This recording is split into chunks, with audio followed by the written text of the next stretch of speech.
James, sit up. James, sit.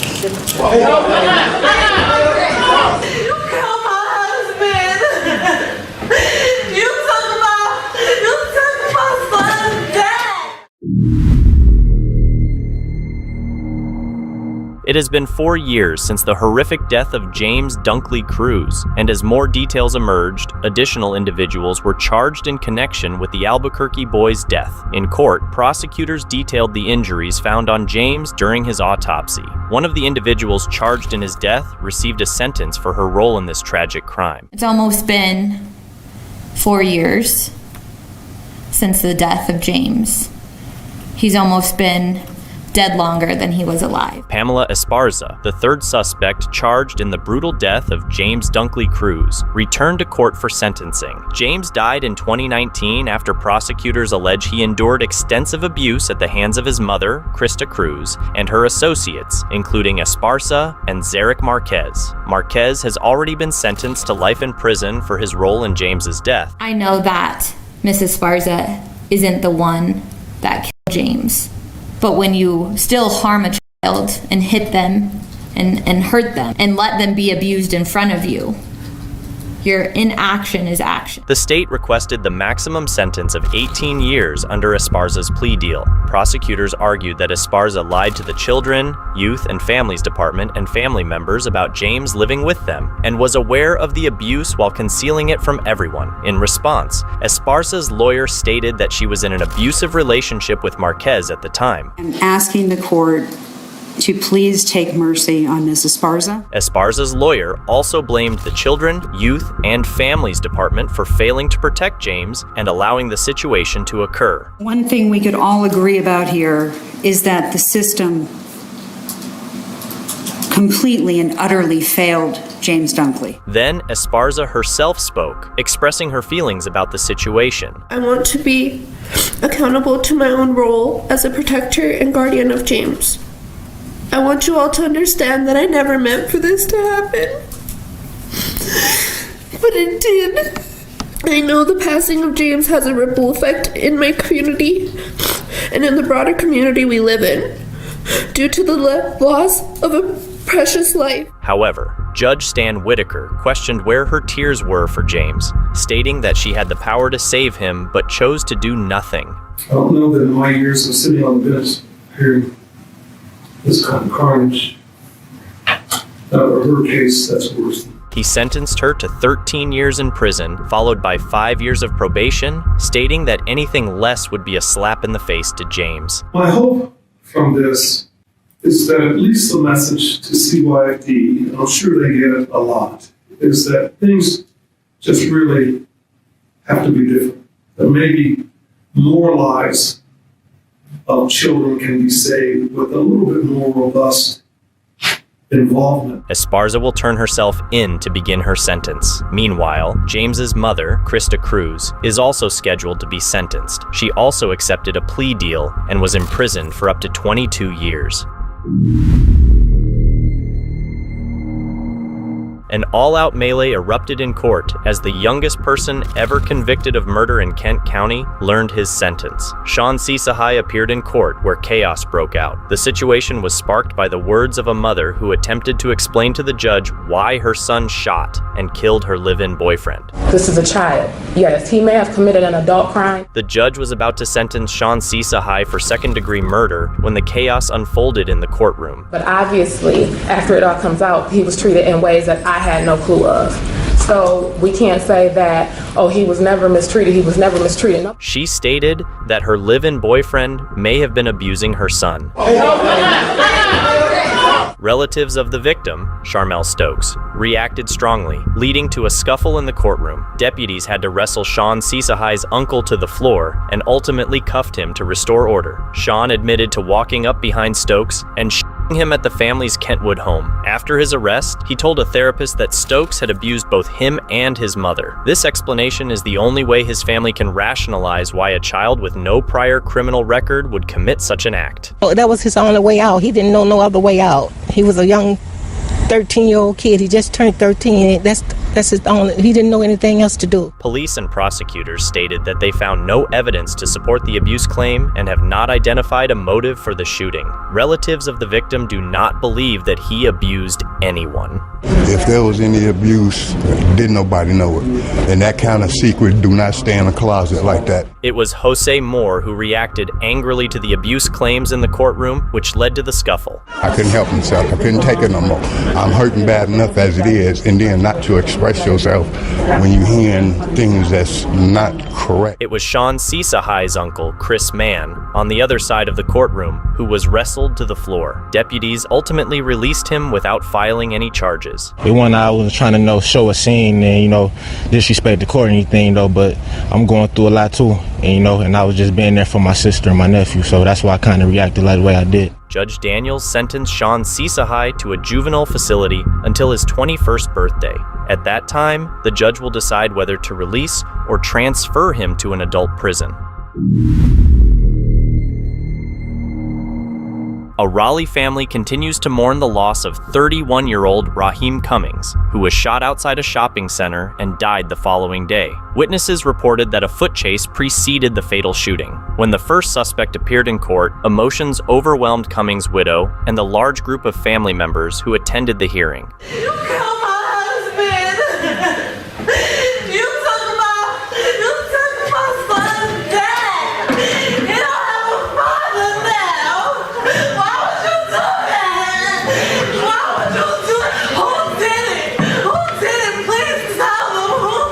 As family members escorted the distraught Kanai Cummings into the courtroom, 18-year-old Javery Thompson quietly raised his hands and said, "I didn't do it." Thompson and another teen are accused of killing 31-year-old Raheem Cummings. This is not Thompson's first encounter with the law. Criminal records show he was convicted of felony gun possession in 2015. Also accused is Zyreek Avery Braxton. Both Thompson and Braxton were ordered to be held without bail on the murder charges. After the court appearances, Kani Cummings shared her thoughts on the outcomes in court. He needs to know, he needs to hear my voice, he needs to know, he needs to see my face, he needs to know that this is real.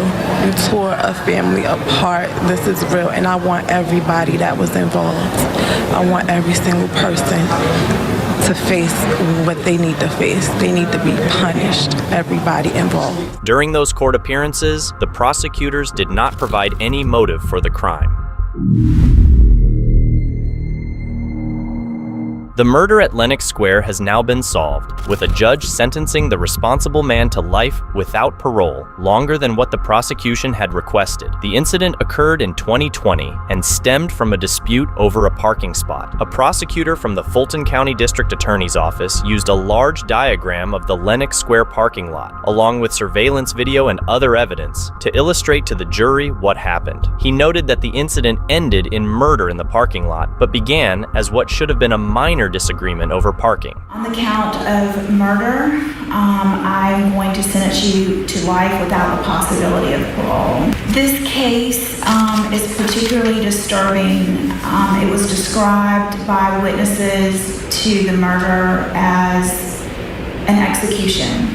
It was pure evil,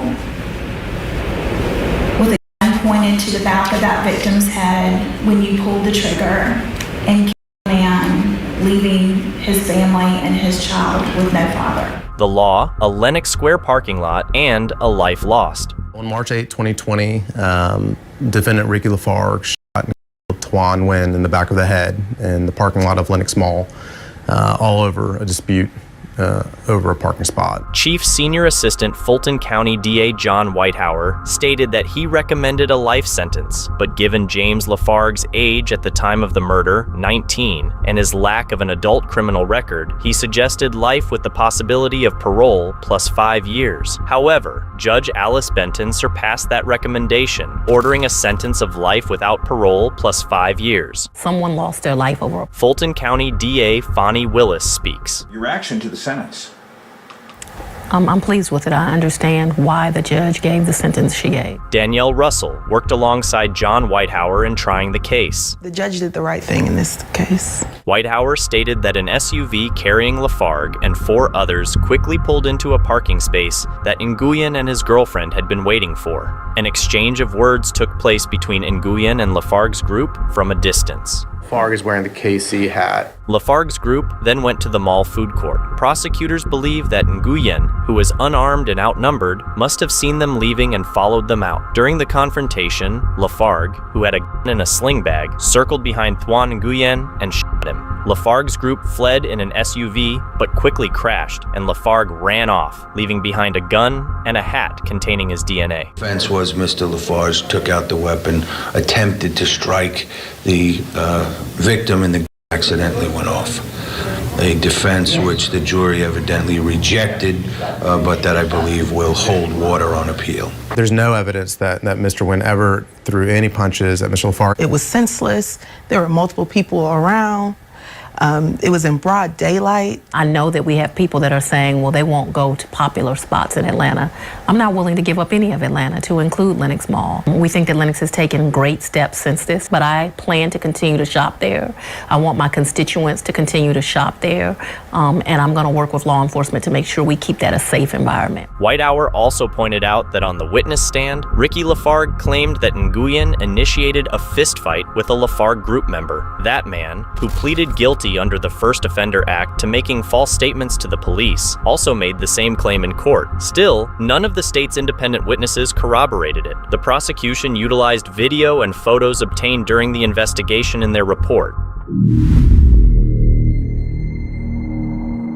Deborah King has been sentenced to 15 years to life in prison for killing her father, Joel Woods, while driving under the influence. This occurred as he was picking up her son from school. In court, King dropped another bombshell, as she had done previously. She attempted to delay her sentencing, but her tactics did not succeed and outraged the victim's family. In the Salinas courtroom, Adriana Woods, Joel's wife, looked at her husband's killer, expressing her wish that King could receive the maximum sentence and hoping to come to terms with the life that was taken. And I hope that she thinks about what she did and at some point accepts responsibility. The wife of Joel Woods remarked that Deborah King's tactics to avoid responsibility were typical.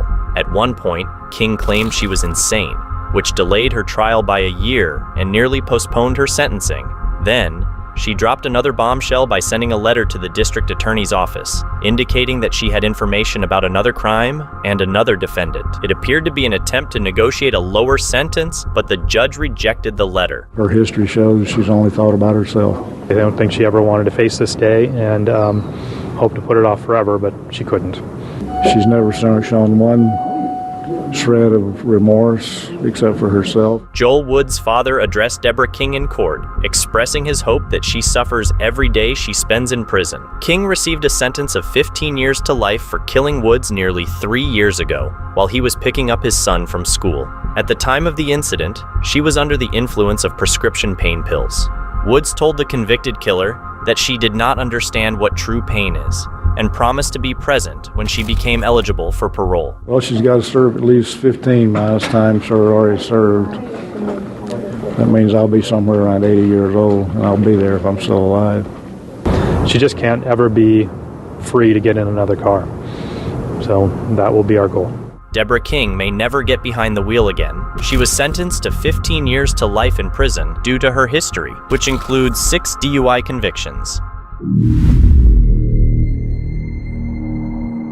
A Fresno County jury is currently reviewing evidence related to a murder that occurred in 2009. Prosecutors have charged Marcus Falk with killing his cellmate while both were incarcerated at Pleasant Valley State Prison in Coalinga. Now, 15 years after the inmate's murder, the jury is learning about where investigators believe the suspect hid his weapon. Once this mattress was moved outside of the cell, prosecutors have charged Marcus Falk with 1 count of murder in connection with the death of his cellmate, Jason Sean Cannon. Reports from 2009 indicate that Cannon, a 35-year-old from Sacramento County, was serving a 32-month sentence for resisting arrest when he was killed. Jurors heard evidence regarding a prison-made weapon that investigators discovered in Falk's cell, hidden inside a mattress. As I recall, it was embedded in the stuffing.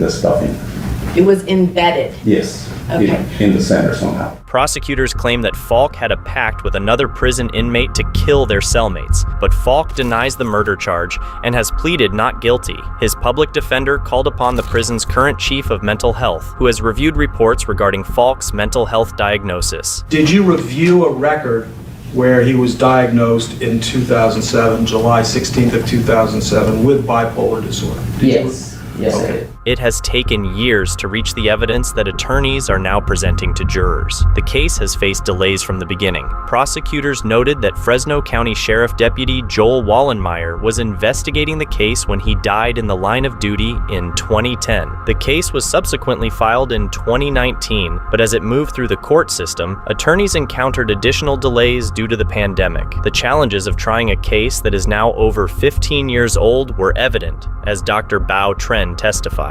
The two clinicians that were assigned to Mr. Falk at the time have since passed away. Prosecutors have stated that they will present more evidence before the defense can call additional witnesses to build its case. Maria Ingenza, grieving the loss of her husband while her son sits in jail charged with his murder, speaks out about her unimaginable situation. She was forced to sit in court for half an hour as she was questioned, having to relive the day her husband was killed. She recalled vividly the moment police placed handcuffs on her 21-year-old son. Why are you doing that? And he told me your husband is under the bed. Eugene Shambo had his preliminary hearing for the shooting and killing of his father, 68-year-old Imbai Ingenza. Henderson police reported that the incident stemmed from an argument. People who knew Eugene described him as a quiet and innocent student who may have struggled under his father's strictness. In court, Eugene's lawyer portrayed the deceased as a forceful authority figure. He not only ran the household, he ran everyone's life that lived in the house. Eugene's mother confirmed that portrayal, stating that her controlling husband did not allow her to drive and prohibited both her and her son from having any friends. After spending nearly 6 years in the Bexar County Jail, a suspect in 2 capital murder cases has finally been given a trial date. Jose Baldomero Flores was arrested in 2016 in connection with 2 separate cold cases. He is charged with the 2005 murder of Heather Williams, who was found dead in her Leon Valley apartment, and the 2011 murder of Esmeralda Herrera, whose apartment Flores allegedly burned down. For the record, Mr. Flores has been in jail, according to this docket at the time of the printing of this docket, 1,918 days. 37th District Court Judge Melissa Skinner has ordered that this case go to trial, noting that it is one of the oldest cases in her court. I would like to find out what your prospective schedule is, because I'm looking at the summer. The 2 murder cases remained unsolved until 2016, when investigators connected evidence from the 2 crime scenes to individuals who knew both women. Since then, there have been numerous hearings regarding the cases. The trial appeared close to starting in 2020, but the pandemic delayed proceedings. A scheduling order has been established, with jury selection set for July 29th and the trial beginning September 5th. This September 5th trial date will specifically address the 2011 murder case, where prosecutors will be seeking the death penalty. This is the trial of Corey Binderim, a Clay County contractor accused of killing a client. Prosecutors allege that Binderim killed Susan in 2019. They claim he killed Malden after she demanded a refund of part of the $12,000 she had paid him for a bathroom job that was never completed. Malden had warned Binderim that if he didn't return her money, she would involve the police and seek legal action. Prosecutors argue that this ultimatum led Binderim to murder her. They assert that Binderim was the last person to see Malden alive, and that surveillance video exists showing his actions that day. The video allegedly captures him purchasing a bag and concrete before he disposed of over 300 pounds of demolition debris at a landfill. A woman who considered Malden her best friend testified that Malden had informed her about the ultimatum and that she returned to check on her friend but couldn't find her. I kept trying to call her and then couldn't reach her that day. So then the next day then, on Friday, I told my husband, I'm going to go, if I can't reach Sue this morning, I'm going to go down to her house because, maybe she's sick or something, and then I couldn't reach her because it was very uncommon for her not to answer her phone. The medical examiner confirmed that Malden was strangled and found evidence of a struggle. Prosecutors noted that Bindarim had scratches on his arm and hand. However, Bindarim's attorney argued that the case is circumstantial. The defense contends that Bindarim wouldn't have had enough time to kill Malden and clean up afterward, based on the surveillance video evidence. They also stated that the items he purchased were typical for his work as a contractor. At the end of this case, we will ask you to term murder, not guilty, drop counts, because there is reasonable doubt in this case, based on that figure. The trial will resume soon, and we will return to the courtroom. The state is seeking the death penalty in this case. James Wasson, who previously cursed at a judge and kicked down a courtroom podium during an earlier appearance, had another outburst during a sentencing hearing in Butte. His recent outburst came after District Judge Ed McClain denied a plea bargain that would have reduced Wasson's sentence. Court hereby sentences the defendant to 10 years MSP with 3 years suspended. And in relation to counts 2, 6, 7, and 11, the court also sentences the defendant to 10 years MSP with 3 years suspended on each count. Each of these counts shall run consecutive to each other. So the sentence in DC 17-267 I'm good to go. is I'm good to go. is 50 years MSP. No, I'm good to go.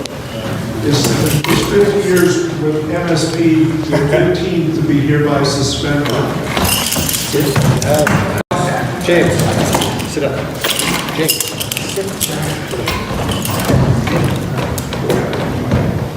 Take him out of here, man.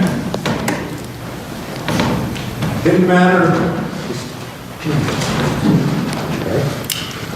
the matter of DC 277, the court hereby sentences the defendant on each 3 counts to 10 years MSP with no time suspended.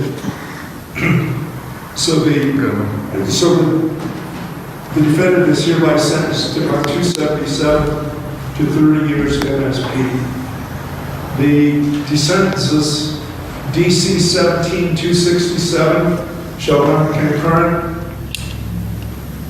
to 277 and shall also run concurrent to the Judge Newman's sentence in 1788. You will have 120 days from today's date to review my written judgment to make sure my written judgment complies with my oral judgment in this matter, and the clerk will hand you a necessary motion for sentence review. And Your Honor, would also run concurrent to DC 17-278, which was judgment plan. Oh, and it shall run concurrent to that as well. Any sentence prior to today runs review. Right, and how much time will we give the credit for time served? Your Honor, he has been incarcerated since the date of arrest, and we had that figured out the last time we were in front of the court. And we would add additional days as of from that last time. He was arrested on November 3rd, 2017. He would have credit from that date. We shall give the credit, shall we give it to him? Thank you. Do you have anything else before this one? Would be standard conditions of probation. And during that time period, the court would also enter the standard surcharges in relation to this matter of standard conditions. You can suck my James.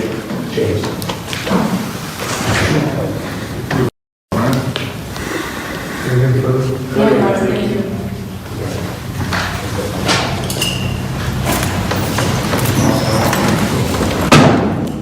James Wasson became irate when District Judge Kurt Kruger imposed a 35-year sentence at the Montana State Prison for several felony offenses.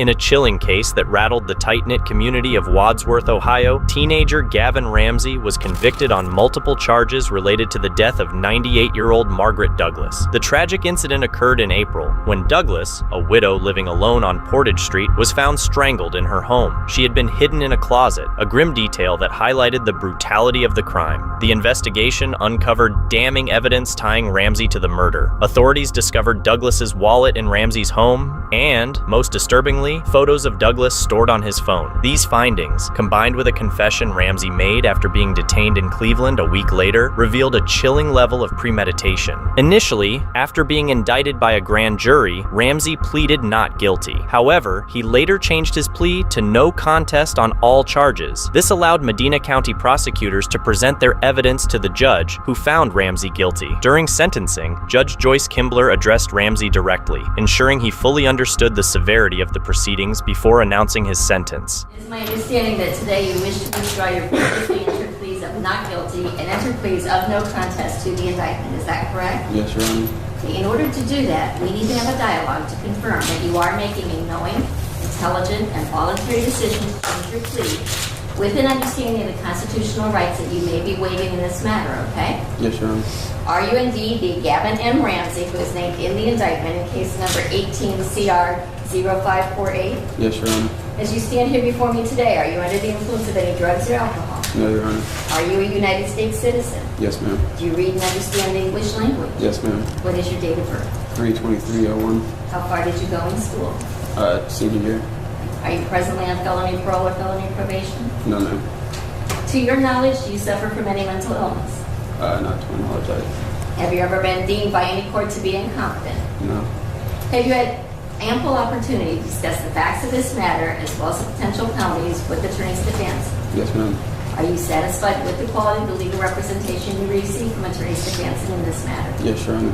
Then it is my understanding you're going to withdraw your previously entered pleas of not guilty and enter pleas of no contest to the indictment, which states at count 1 that on or about the 6th day of April 2018 in Medina County, Ohio, you unlawfully did purposely and with prior calculation and design cause the death of Margaret M. Douglas in violation of section 2903.01A of the revised code, contrary to the statute in such cases made and provided and against the peace and dignity of the state of Ohio.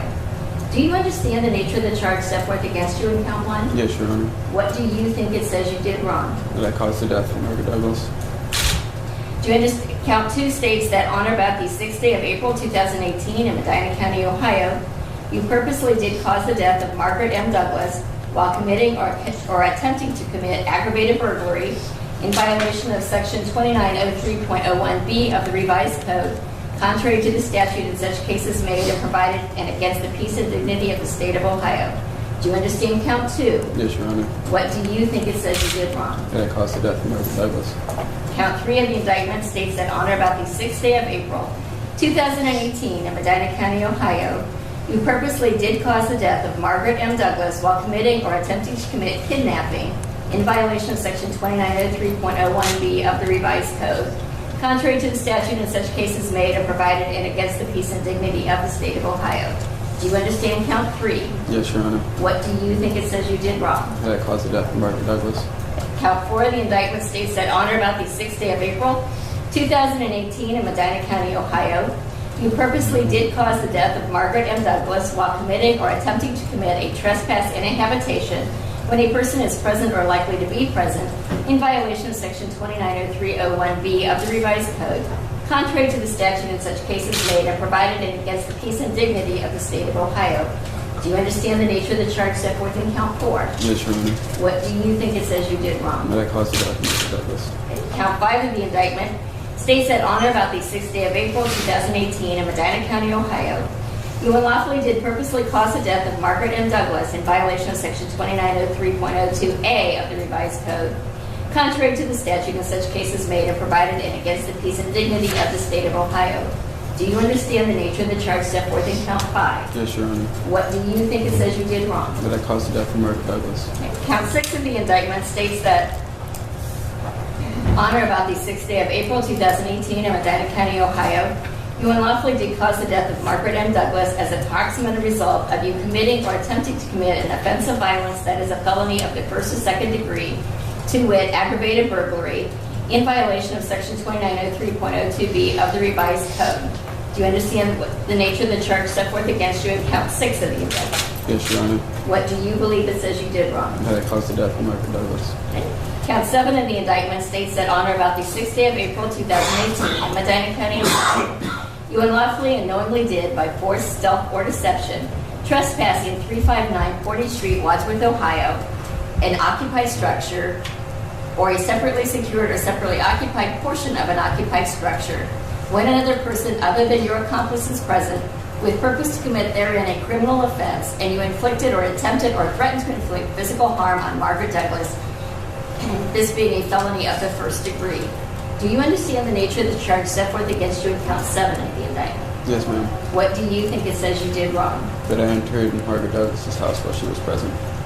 Count 8 of the indictment states that on or about the 6th day of April 2018 in Medina County, Ohio, you did by force, threat, or deception, knowingly under circumstances creating a substantial risk of serious physical harm to Margaret M. Douglas, did restrain Margaret M. Douglas of her liberty, and did not release her to a safe place unharmed, in violation of Section 2905.01b2 of the revised code, a felony of the first degree. Do you understand the nature of the charge set forth against you in count 8 of the indictment? Yes, ma'am. What do you think it says you did wrong? That I restrained Margaret Douglas.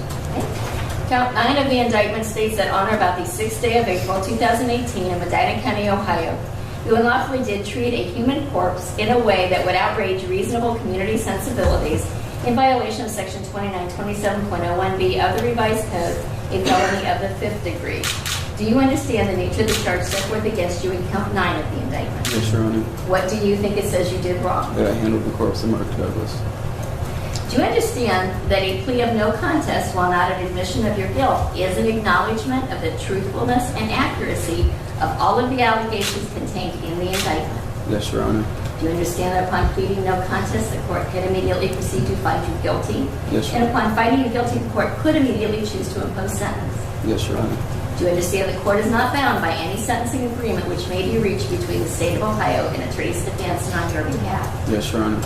Do you understand that count 1, that being aggravated murder, carries with it a potential penalty of 20 years to life, 25 years to life, 30 years to life, or life without the eligibility of parole in prison?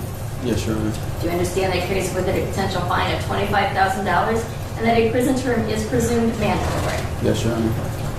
Do you understand that count 2 carries with it a possible prison term of 20 years to life, 25 years to life, 30 years to life, or life without the eligibility of parole in prison, and a prison term is mandatory? Yes, Your Honor.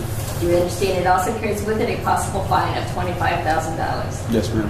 Do you understand that count 3 carries with it a possible prison term of 20 years to life, 25 years to life, 30 years to life, or life without the eligibility of parole, and a prison term is mandatory in count 3? Yes, ma'am. Do you understand it also carries with it a possible fine of $25,000? Yes, ma'am. Do you understand that count 4, again, carries with it a possible prison term of 20 years to life, 25 years to life, 30 years to life, or life without the eligibility of parole, and that a prison term is mandatory? Yes, ma'am. Do you understand it also carries with it a possible fine of $25,000? Yes, ma'am. Do you understand that count 5 carries with it a prison term of 15 years to life, a prison term is mandatory, and it carries with it a maximum fine of $15,000? Yes, ma'am. Do you understand that count 6 also carries with it a prison term of 15 years to life, which is mandatory prison term, and also a potential fine of $15,000? Yes, ma'am. Do you understand that count 7 carries with it a possible prison term of 3 to 11 years in prison? A prison term is not mandatory, but it is presumed necessary, and it carries with it a possible fine of up to $20,000. Yes, ma'am. Do you understand that count 8 also carries with it a prison term of 3 to 11 years in prison?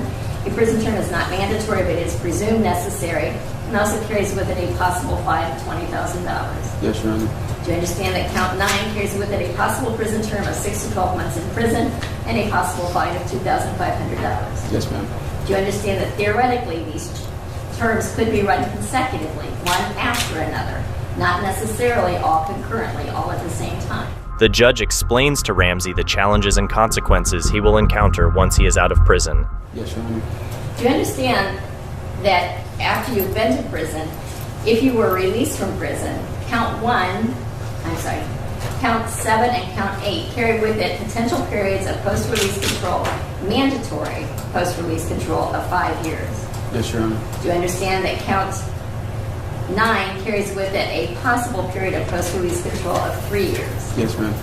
Do you understand that when these mandatory periods of post-release control would be imposed, when they were imposed, if you were released from prison, if you violated the terms of that supervision, the adult parole authority is authorized to return you to prison for up to 9 months for any single violation, up to a maximum of 50% of your prison term for all violations. Yes, ma'am. Do you understand that some of these provisions do not apply to the counts of aggravated murder and murder? Yes, ma'am. Other than what we have discussed here today, has anybody made any promises or threats to induce you to change your plea? No, ma'am. Do you understand that by entering a plea of no contest, you will be waiving important constitutional rights, including the right to a trial by jury of 12 persons, which would require a unanimous verdict, the right to have your attorney cross-examine witnesses who would appear to testify against you, your right to have subpoenas issued to have witnesses brought to court to testify on your behalf, your right not to testify against yourself, your right not to have your silence used against you to prove your guilt, and your right to require the state of Ohio to prove the charges against you beyond a reasonable doubt. Yes, Your Honor. And with this knowledge, what plea do you enter today to count 1 of the indictment, aggravated murder in violation of RC 2903.01A? No contest. And what plea do you enter today to count 2 of the indictment, aggravated murder in violation of RC 2903.01B? No contest. And what plea do you enter to count 3 of the indictment, murder in violation of, count 3 of the indictment, also aggravated murder in violation of RC 2903.01B?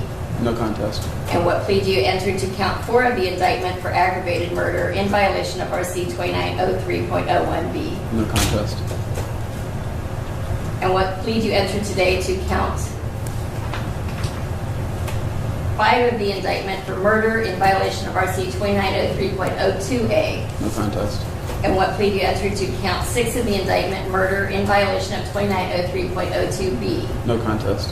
And what plea do you enter today to count 7 of the indictment, aggravated burglary in violation of RC 2911.11A1, a felony of the first degree? No contest. And what plea do you enter today to count 8, kidnapping in violation of RC 2905.01B2, a felony of the first degree? No contest. And what plea do you enter today to count 9, abuse of a corpse in violation of RC 2927.01B, a felony of the 5th degree? No contest, Your Honor. I do have here before me your written plea of no contest.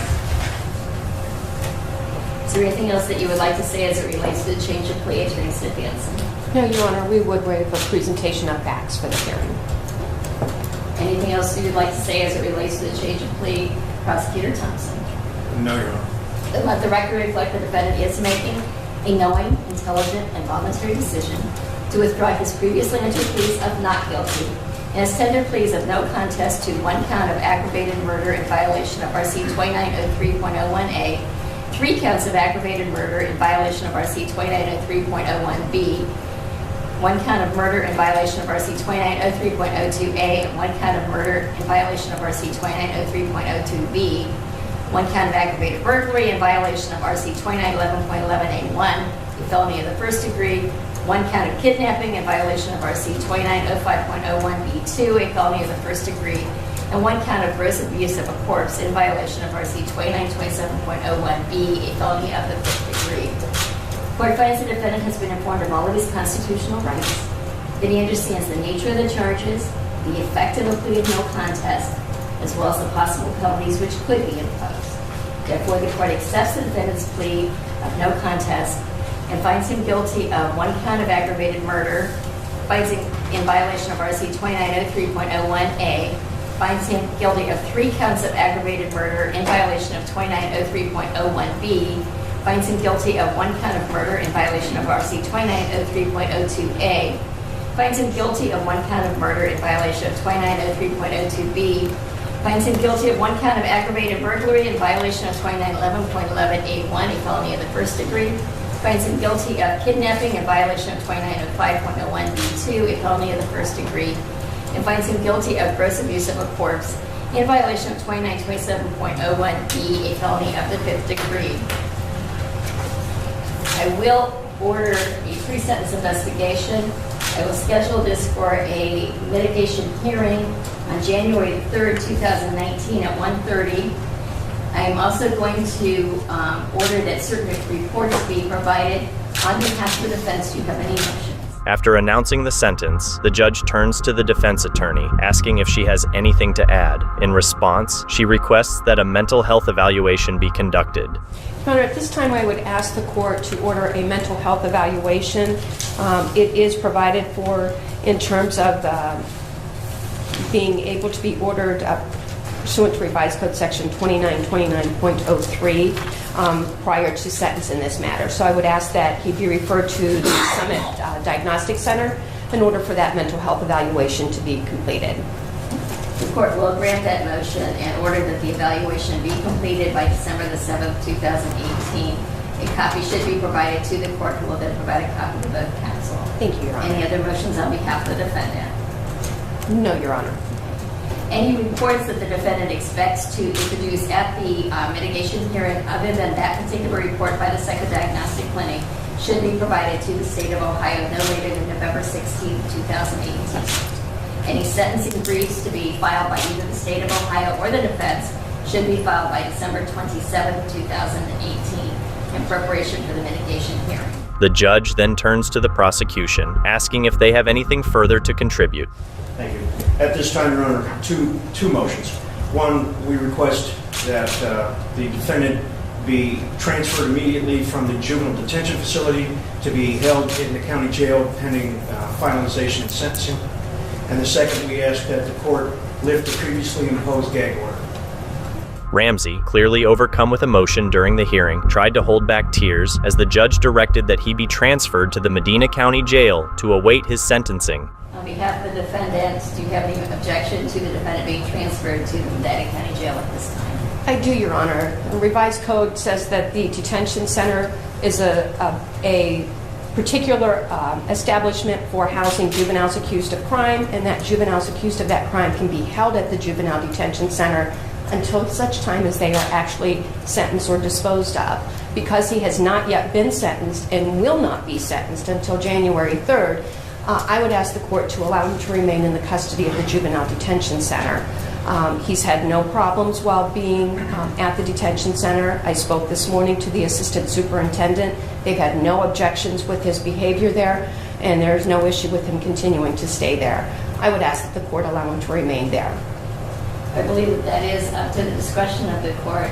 The defendant has now been convicted of these matters. He is no longer accused, so the court will order they be transferred to the Medina County Jail. Any objection to the lifting of the gag order? Your Honor, because we have a sentencing hearing and mitigation scheduled for January 3rd, I would ask that the gag order be continued until the case is ultimately disposed of. Prosecutor Thompson? Your Honor, the sole purpose that the defense established a gag order under and requested was to protect the potential jury pool. That issue is now behind us. There is no constitutional basis prohibiting the distribution of the information in this matter. Therefore, the gag order has run its usefulness, and we would ask that it be lifted. The court will lift the gag order at this time, as there is no potential for prejudice to the jury pool in this matter. Anything else at this time on behalf of the state of Ohio? Nothing further, Your Honor. Anything else on behalf of the defendant? No, Your Honor. Thank you. Thank you. We are adjourned. In January 2019, Medina County Common Pleas Judge Joyce Kimbler sentenced Ramsey to life in prison without the possibility of parole, emphasizing the deliberate and premeditated nature of his actions. Ramsey later filed an appeal, claiming that his age and potential for rehabilitation were not given adequate consideration. However, the 9th District Court of Appeals upheld the original sentence. Margaret Douglas was fondly remembered as a warm-hearted, independent woman who had lived a rich and meaningful life. Her tragic loss deeply affected her family and the Wadsworth community, leaving them in intense grief. The sentencing was a crucial moment in the case, solidifying Ramsey's fate of spending the rest of his life behind bars without any chance of parole. The families of Anthony Garcia's 4 victims gathered in court to witness the sentencing of their loved one's killer, who appeared to doze off as the judge announced whether he would face life or death for his crimes. Garcia's killing spree began over 10 years ago, starting with the murders of Thomas Hunter and Shirley Sherman in Dundee in 2008. Hunter was the son of Garcia's former supervisor at Creighton University. 5 years later, in the spring of 2013, Garcia targeted Dr. Roger and Mary Brumback at their West Omaha home. He stabbed both victims and shot Roger, another former boss from Creighton. A special task force from Omaha police identified Garcia as the suspect, connecting him to the murders through motive and opportunity. They arrested him in Illinois in July 2013. During the sentencing hearing, Judge Gary Randall paused at around 2:15 p.m., mentioning severe pain that made it impossible for him to continue. He was transported from the courthouse by ambulance and later reported to be in fair condition. Judge Ricky A. Schreiner took over and completed the reading of the sentence. Schreiner later explained that Randall had undergone a medical procedure and was suffering from back pain. It's apparent that Judge Randall was experiencing some difficulty. Had a procedure this week that resulted in some back pain as a side effect, and I think he carried it out as far as he could today. I know Judge Randall, he would have continued if he could. He couldn't. At any rate, Judge Bowie and I have conferred and decided that if there is no objection going forward, then we will do so. Is there any objection from the state? No, Your Honor. Any objection from the defendant? Your Honor, we have to object for the record. The Nebraska statutes don't address this particular situation. Obviously, it's highly unusual for a defendant to be sentenced in the absence of one of the sentencers, the judge. In this case, the presiding judge. It's obviously highly unusual, and it seems like the better course would be to complete this hearing at another time when Judge Randall could be present. I would agree, it is highly unusual. I will tell you for the record that this order was signed by all 3 judges, including Judge Randall, prior to going on the record. All we're doing, and I think Judge Randall acknowledged the fact, we're reading it into the record, having all 3 signatures attached to it, this order can be filed, be made effective yet today. So I'm going to overrule your objection. Despite objections over the absence of the presiding judge, the 3-judge panel proceeded to deliver the verdict, sentencing the convicted Creighton killer to death row. As I recall, we were discussing psychiatric and psychological treatment. So I'm going to proceed with the order.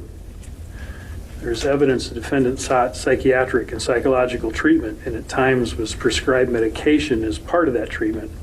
In the panel's view, the defendant's psychiatric or psychological history does not rise to the level of a mitigating circumstance to the actions taken by the defendant in the commission of the murders of Thomas Hunter, Shirley Sherman, Mary Brumback, Roger Brumback. These murders were separated by 5 years, during which time the defendant worked full-time as a physician, supported himself, purchased a home, and demonstrated he was capable of being a law-abiding citizen. Section D, proportionality. The panel is required to determine the propriety of a death sentence by conducting a proportionality review. Such sentence determination shall consider whether the sentence of death is excessive or disproportionate to the penalty imposed in similar cases, considering both the crime and the defendant. Nebraska Revised Statute 292522 subsection 3, see also Vela, State v. Mata, State v. Dunster. This review requires the panel to compare the aggravating and mitigating circumstances in the case before it with those present in other cases in which a death penalty was imposed. The purpose of this review is to ensure that the sentences imposed in this case are no greater than those imposed in other cases with the same or similar circumstances. The Supreme Court has stated a proportionality review does not require that a court color match cases precisely. It would be virtually impossible to find murder cases which are the same in all respects. Instead, the question is simply whether the cases being compared are sufficiently similar, considering both the crime and the defendant, to provide the court with a useful frame of reference for evaluating the sentence in this case. The panel has undertaken a review of the Nebraska cases in which a death penalty was imposed. As part of this proportionality review, the panel has mapped and considered all cases contained in Exhibit Number 1, which will be attached to this order. It also considered the opinion of the sentencing panel in State v. Jenkins, District Court of Douglas County, case number CR 132768, CR 132769. These cases are currently on appeal to the Nebraska Supreme Court. The panel first considered the defendant's murder of Thomas Hunter, Shirley Sherman, and subsequently Roger Brumback and Mary Brumback in relation to the murders and other cases in which a death penalty was imposed. There exists no precedent in Nebraska law for the fact that the defendant traveled from his home in Indiana to Omaha, Nebraska to commit 4 murders on 2 separate occasions separated by a period of 5 years. Those facts suggest lengthy premeditation and an exceptionally depraved mentality. The defendant had 5 years to reflect on the gruesomeness of the first 2 murders before he returned to Omaha to commit 2 more murders that were as equally gruesome. His actions indicate he had no remorse after the first 2 murders. In fact, the trial evidence suggests he bragged about them in an attempt to gain favor with the female he wished to engage in a romantic relationship. The defendant continues to evidence no remorse, and the panel finds nothing to suggest that he ever will. After a complete review of the cases referenced above, the panel unanimously concludes that the murders of Thomas Hunter, Shirley Sherman, Mary Brumback, and Roger Brumback, when compared directly to the murders in which the sentence of death has been imposed, a sentence of death in this case would not be excessive or disproportionate. The panel has considered the relative proportionality of the prior conduct of the defendants who were sentenced to death. The defendant now stands convicted of 4 murders.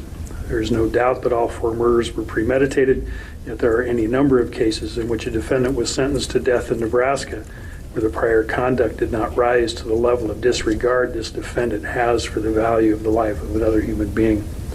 Other cases in Nebraska involving more than 1 murder have been closely scrutinized. See State v. Jones, State v. Jubert, State v. Ryan, State v. Lauder, State v. Williams. All these defendants were sentenced to death. For example, in State v. Hessler, Hessler was sentenced to death based in part upon findings that he had substantial history of serious assaultive or terrorizing criminal activity. The murder was committed in an effort to conceal the commission of a crime, and the murder was especially heinous, atrocious, cruel, or manifested exceptional depravity. Hessler had not been convicted of a prior murder. Jubert involved the defendant convicted of 2 counts of first-degree murder for the killing of 2 young boys. Jubert was sentenced to death in each case based partly on the finding that he had a substantial history of serious assaultive or terrorizing criminal activity. Jubert had not been convicted of a prior murder. The panel also notes that the death penalty was imposed in State v. Gales and Williams. Gales was sentenced to death based on findings that he had previously been convicted of a crime of violence, as well as the particulars of the instant crime, but not a prior murder. Williams had previously been convicted of a crime of violence, but not a murder.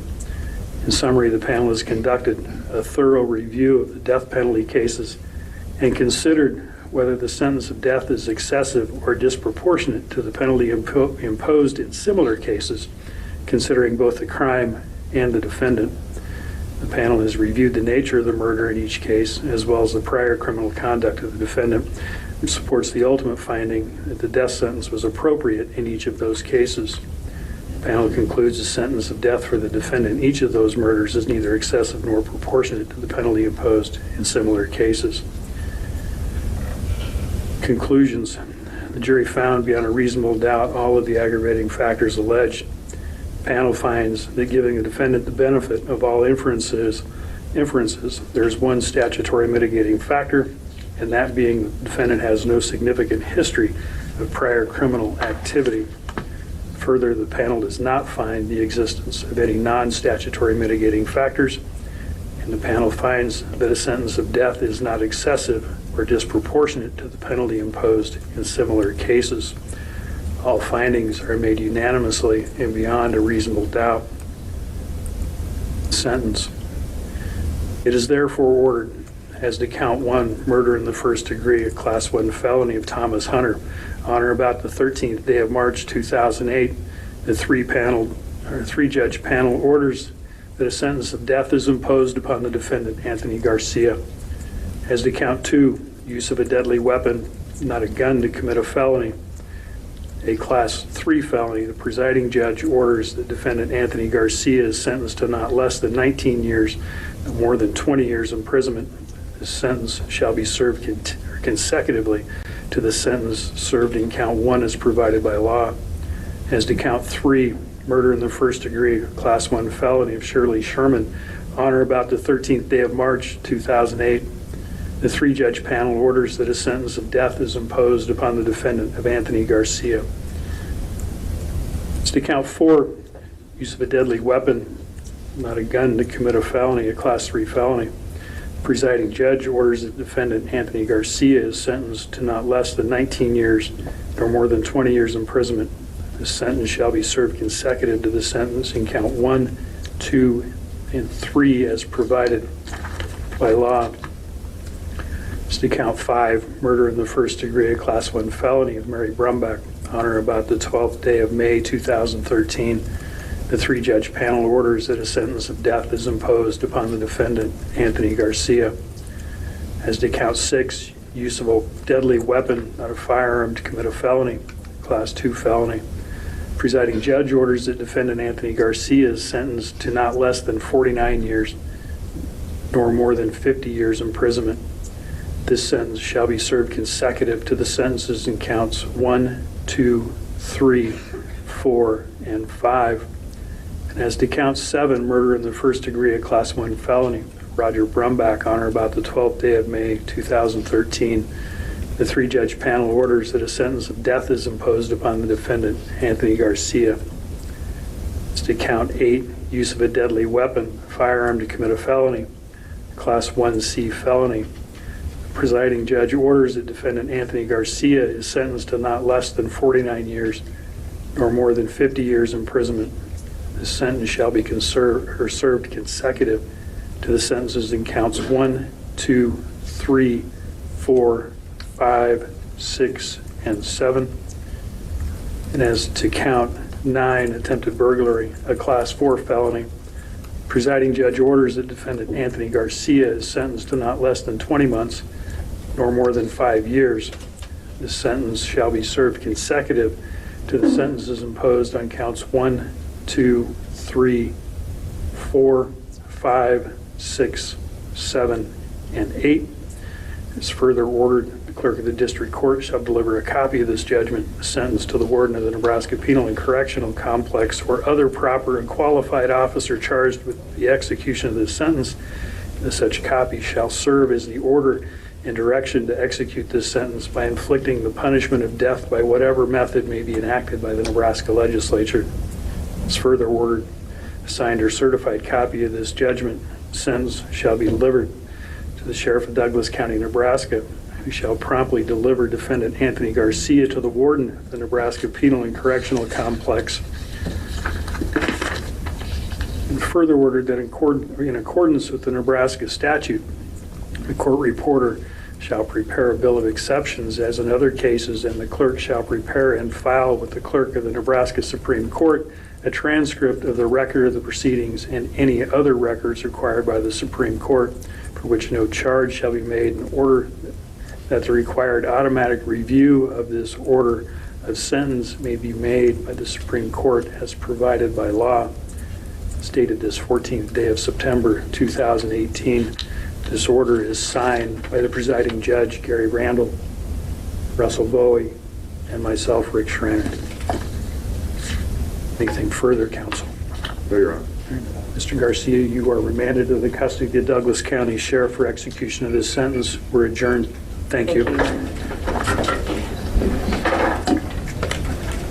The judges acknowledged only one mitigating factor in Anthony Garcia's case, his lack of a prior criminal record. However, that was far from enough to outweigh the horrific and violent nature of his crimes. Garcia was found guilty of murdering 4 people, Thomas Hunter and Shirley Sherman in 2008, and Dr. Roger and Mary Brumbach in 2013. In keeping with his conduct throughout the trial, Garcia slumped to one side, either genuinely sleeping or pretending to sleep, as the judge detailed his sentence. For the victims' families, the decision doesn't equate to full closure. We'll feel a sense of relief upon his death. The sooner, the better, remarked one family member. Before the sentence was announced, victim impact statements were delivered by Sherman's 2 brothers, her son, and Thomas Hunter's mother, each expressing their enduring grief and loss. The entire courtroom fell silent and attentive when Claire Hunter, Thomas Hunter's mother, addressed the court during her victim impact statement. "The impact is just unbelievable," she said. "It's like throwing a stone into a pond. The ripples keep going and going." After the hearing, Claire reflected on her son's tragic death, expressing her hope for some positive outcome from the decision. "Thomas didn't deserve what happened to him," she said. "I don't know if there's such a thing as true justice or the right way to handle it, but he should be remembered as a talented, playful young man. The impact of events like these on a community like Omaha is simply immeasurable." Anthony Garcia's sentence was automatically appealed. In the fall of 2016, after a 16-day trial, a jury convicted him of all 4 murders, a case now often referred to as the Creighton killings. He was ultimately sentenced to death.